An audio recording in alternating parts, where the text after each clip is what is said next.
Nomado, first impression.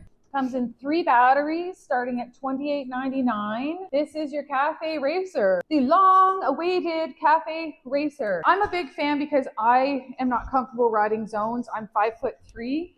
Like I'm tippy-toed and I've got some platforms on, so it's still a good size. You definitely, to me, more forward on this than you do the zone, but this is the size of it. Top speed unlimited is going to be about 70 kilometers an hour. It's got really good pickup, which you'll see in our test drive videos. 3 batteries. So the lead acid, it's also removable. It's a 20 amp hour lead acid. You're going to get about 40-50 kilometers per charge. 30 amp lithium or 50 amp lithium. So if you live in a condo or this can't be stored in a, not room temperature, but above 0, then this is a great option as well. Center kickstand, that's actually a big deal.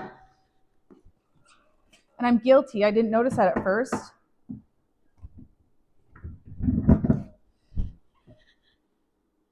It's a different system than the other ones, right? It doesn't have the spring, but at least it's there, so that makes it nice and solid.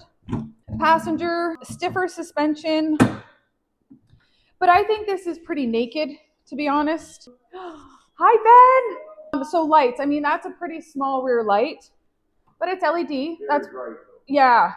Foot pegs are right here.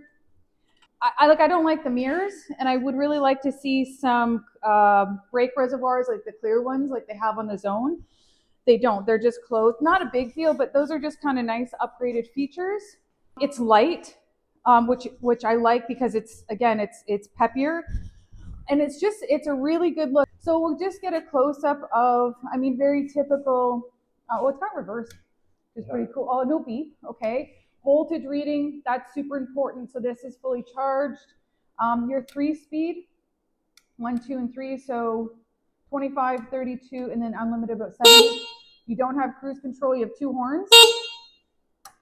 Lights, signals, high beam. Actually, this is a really nice light system. This is actually the same light system as the Parallel Pro. Right. What else? The mirrors, I guess they suit it, but these are the same mirrors as an Urban. They do come with a 17-digit VIN number. Excellent, especially if you're financing. You do need to have these registered with the finance company. I think it's a really great alternative to the zone. So if you want a motorcycle style, you know, if you're 6'4", I think this is going to be a bit big. You cannot adjust the handlebars, of course, alarm system, remote start, all that good stuff. Brakes is a little different because it's got the front disc. I feel like the discs, I think the discs are the same as the zone. Obviously, brake noise happens sometimes when on discs, and I feel like that won't be as much of an issue with this one. Yeah, it comes in 3 different colors. It's about time we got this. So thanks, Emmo. Better late than never.